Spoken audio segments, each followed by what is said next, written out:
See when I go start talking good love, Father God, you know. Plus, hey yo, Vicky, let it go. Vicky Banda. Pena, maskini na tajiriana. Pena, pena, dumana mina. Deka, miko no ni mwake. Has been a long time again, kama kawaida, but this time it's because of exams. I've not been like so busy with anything else apart from exams. Oh my gosh.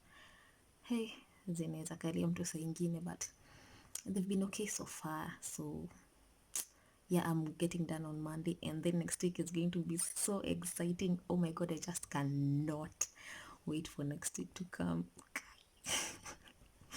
Like, I am extremely excited for next week. Oh my gosh, like when I'm just done with my papers, the lords. I wish I had nails. The lords.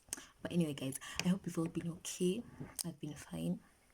Right now it's really okay, not like extremely late. It's 12:47 in the night. I hope that won't pop up. Okay, so before I sleep, I was reading the word here, and I've already posted on my IG. Like, I was reading through, like, I've started the book of Luke, so I'm still in chapter 1, but I was reading from, about the story of the birth of Jesus when it was being foretold by the angel that had been sent to Mary. And I don't know, like, this thing is really getting me back. I just felt like I really had to share it with whoever that is going to get to, like, nimefeel, imenishika ya, like, when the angel was sent to Mary, the greeting that the angel gave to her was, what is it? Greetings, you who are highly favored, the Lord is with you. And Mary was scared, definitely, And then the angel tells her, don't be afraid, Mary, you have found favor with God, and you'll conceive and give birth to a son, and you'll call him Jesus. And then he describes what Jesus is going to do and who is going to be and all that. Imagine, like, just finding favor with God. And it also took me back to the story of Joseph.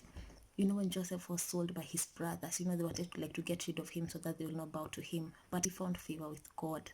First of all, he had favor with his father. That's why his brothers were mad at him. Then he was thrown away. He went to a foreign land. He found favor with God. Even with whatever happened with that guy who had employed him to be above everything. What was his name? Like the guy whose wife wanted to sleep with Joseph, then he ran away. Then he went to prison, and he still found favor with the prison warden there. After that, the king wants his dream to be interpreted. Then the guy remembers him. He finds favor again. He comes and interprets the dreams. He finds favor with the king, and he is put above the whole nation. Like, how amazing it is to just have favor with God. Like, imagine Mary is a virgin, and Jesus needs to be born, and this virgin finds favor with God, and she carries the king of all kings. Like, I'm doing this too much. I need to get my nails done. But like, just imagine like how good it is to find favor with God, that even you might be in a position where you feel like you are literally nothing, but as long as you have his favor, like, he will just lift you from places you have never imagined and set you on. I don't even know, like, God, like, when you have favor with him, I don't know, like, this thing is just too deep. Imagine how God's favor can just lift you up from nowhere and set you high above at a place you have never imagined you would ever be. You become someone you had never thought you would ever be, and this is such a big privilege. And then look at this also. I also noticed here, like, at the end of the prediction of Jesus, like, when the angel was done telling Mary about how she was going to have Jesus and all that, then Mary said, I am the Lord's servant. Mary answered, may your word to me be fulfilled. Then the angel left. So imagine you're a virgin, then you're being told that you're going to get pregnant, and you're going to bear the King of Kings, the Lord of Lords, Jesus Christ himself who, and you're a virgin. It's so easy for you to doubt and be like, how can that even happen? Like, who even gets pregnant with a virgin? Like, that's literally impossible. But remember, with God, all things are possible. So, like, having a heart that is able to trust God, even with things that are impossible to happen or to even be true, like it's too good to be true or it's too unreal to be true. Like, imagine having a heart that can trust God through anything and everything.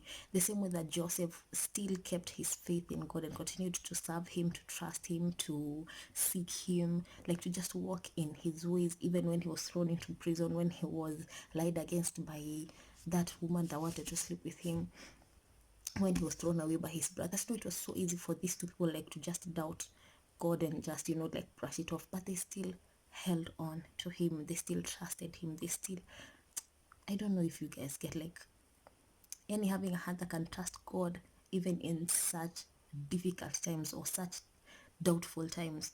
It's, I don't know, like I just feel like that's something so big and it's not even easy. So like you need a whole lot of Jesus to be able to trust it through times like that.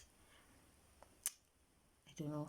I think tonight I'll just pray to God that He will, that that we just find favor with Him, because when we have favor with Him, like everything will just be okay, everything will be fine no matter what, and that we will have hearts that can trust Him even in the toughest of times, like hearts that can stand in faith and not doubt even when situations look like they are literally impossible. Yeah, and I think that's it. That's what really got me tonight, and thank God for this word. And read your Bibles, guys. It will really help you a lot. So I think with that we are ready to sleep. So you guys have a good night, have a blessed Sunday tomorrow. May God continue to do you good, and may you find favor with Him, and may you also have hearts that will trust in Him no matter what, and don't be doubtful, in Jesus' name. Yeah, so you guys have a good night. Bye. See you after exams next week. Oh my gosh, I hope you like it.